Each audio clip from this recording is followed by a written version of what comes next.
High court న్యాయమూర్తి justice Yashwant వర్మకు సుప్రీంకోర్టులో ఎదురు దెబ్బ తగిలింది. తనపై ఉన్న అవినీతి ఆరోపణలపై పార్లమెంటరీ ప్యానెల్ చేపడుతున్న దర్యాప్తు చట్టబద్ధతను సవాలు చేస్తూ యశ్వంత్ వర్మ దాఖలు చేసిన పిటిషన్ను సుప్రీంకోర్టు కొట్టివేసింది. అలాగే యశ్వంత్ వర్మను తొలగించాలంటూ వచ్చిన అభిశంసన తీర్మానాన్ని లోక్సభ స్పీకర్ స్వీకరించడం సరైందేనని సుప్రీంకోర్టు స్పష్టం చేసింది.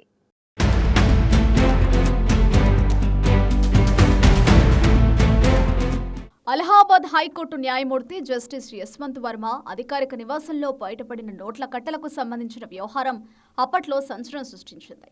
ఈ కేసులో జస్టిస్ యశ్వంత్ వర్మకు సుప్రీంకోర్టులో తాజాగా ఎదురుదెబ్బ తగిలింది. తనపై ఉన్న అవినీతి ఆరోపణలపై పార్లమెంటరీ ప్యానెల్ చేపడుతున్న దర్యాప్తు చట్టబద్ధతను సవాల్ చేస్తూ యశ్వంత్ వర్మ దాఖలు చేసిన పిటిషన్ను సుప్రీంకోర్టు కొట్టివేసింది.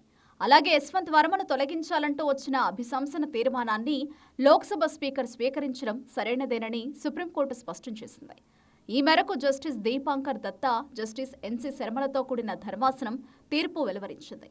యశ్వంత్ వర్మ దాఖలు చేసిన పిటిషన్పై జనవరి 8న వాదనలు ముగించిన ధర్మాసనం తీర్పును రిజర్వులో ఉంచగా జనవరి 16న ప్రకటించింది. జస్టిస్ వర్మ వాదనలో తోసిపుచ్చుతూ పార్లమెంటరీ ప్రక్రియలో లోక్సభ స్పీకర్ తీసుకున్న చర్యల్లో ఎలాంటి అక్రమం లేదని సుప్రీంకోర్టు తేల్చి చెప్పింది.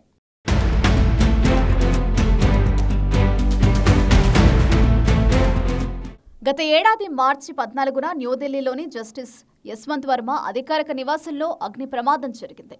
ఆ ఘటన తర్వాత యశ్వంత్ వర్మ నివాసంలో భారీ మొత్తంలో కాలిపోయిన నోట్ల కట్టలు బయటపడడం దేశవ్యాప్తంగా సంచలనం సృష్టించింది.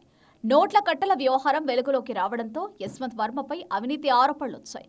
దాంతో అప్పట్లో ఢిల్లీ హైకోర్టులో పనిచేస్తున్న జస్టిస్ వర్మను తిరిగి అలహాబాద్ హైకోర్టుకు బదిలీ చేశారు.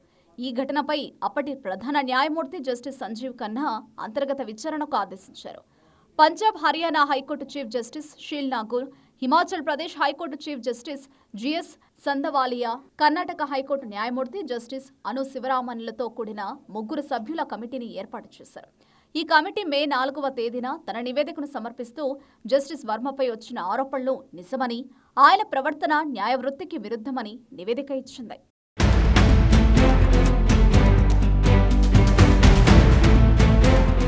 నోట్ల కట్టల వ్యవహారంలో పెద్ద ఎత్తున అవినీతి ఆరోపణలు వచ్చినప్పటికీ సీజీఐ ఏర్పాటు చేసిన త్రిసభ్య కమిటీ నివేదిక తర్వాత కూడా జస్టిస్ యశ్వంత్ వర్మ రాజీనామా చేయలేదు. దీంతో అప్పటి సీజీఐ నివేదికను జస్టిస్ వర్మ ఇచ్చిన వివరణను రాష్ట్రపతి, ప్రధానమంత్రి వద్దకు పంపించారు.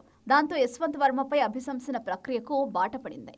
అనంతరం ఆగస్టు 12వ తేదీన లోక్సభ స్పీకర్ ఓం బిర్లా జస్టిస్ యశ్వంత్ వర్మను తొలగించాలంటూ వచ్చిన తీర్మానాన్ని స్వీకరించారు. 2025 ఆగస్టు నెలలో జస్టిస్ వర్మను తొలగించాలని కోరుతూ ఎంపీలు, ఉభయ సభల్లో మెమోరాండం సమర్పించారు. లోక్సభలో అభిశంసన తీర్మానంపై 145 మంది ఎంపీలు సంతకాలు చేశారు. రాజ్యాంగంలోని 124, 217, 218 నిబంధనల కింద ఈ నోటీస్ ఇచ్చారు. అలాగే సుప్రీంకోర్టు న్యాయమూర్తి justice Aravind Kumar, Madras high court chief justice Manindra Mohan Srivastava, senior న్యాయవాది బివి ఆచార్యులతో కూడిన విచారణ కమిటీని ఏర్పాటు చేశారు.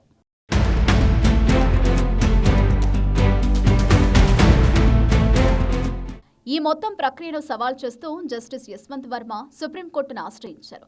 జడ్జెస్ చట్టం 1968 ప్రకారం స్పీకర్కు ఆ విధంగా కమిటీ ఏర్పాటు చేసే అధికారం లేదని, రాజ్యసభలో ఇలాంటి తీర్మానం తిరస్కరణకు గురైన నేపథ్యంలో లోక్సభ చర్యలు చెల్లవని యశ్వంత్ వర్మ వాదించారు. అలాగే రాజ్యసభ డిప్యూటీ చైర్మన్కు తీర్మానాన్ని తిరస్కరించే అధికారం లేదని జస్టిస్ యశ్వంత్ వర్మ పేర్కొన్నారు. జస్టిస్ యశ్వంత్ వర్మ వాదనలను సుప్రీంకోర్టు అంగీకరించలేదు. అధ్యక్షుడు లేని సమయంలో ఉపాధ్యక్షుడు బాధ్యతలు నిర్వర్తించగలిగినట్టే చైర్మన్ లేనప్పుడు డిప్యూటీ చైర్మన్ కూడా అధికారాలు వినియోగించవచ్చని సుప్రీం ధర్మాసనం స్పష్టం చేసింది. అలాగే స్పీకర్ ఏర్పాటు చేసిన విచారణ కమిటీ చట్టబద్ధంగానే ఉందని న్యాయస్థానం తేల్చింది. సుప్రీంకోర్టు తీర్పుతో జస్టిస్ యశ్వంత్ వర్మపై పార్లమెంటరీ ప్యానెల్ దర్యాప్తు కొనసాగేందుకు మార్గం సుగమమైంది. న్యాయమూర్తులపై అభియోగాల విషయంలో విచారణ ప్రక్రియలు జరుగుతూ ఉంటాయి. ఈ సందర్భంలో పార్లమెంటరీ విచారణ కమిటీ తన పనిని కొనసాగిస్తుంది.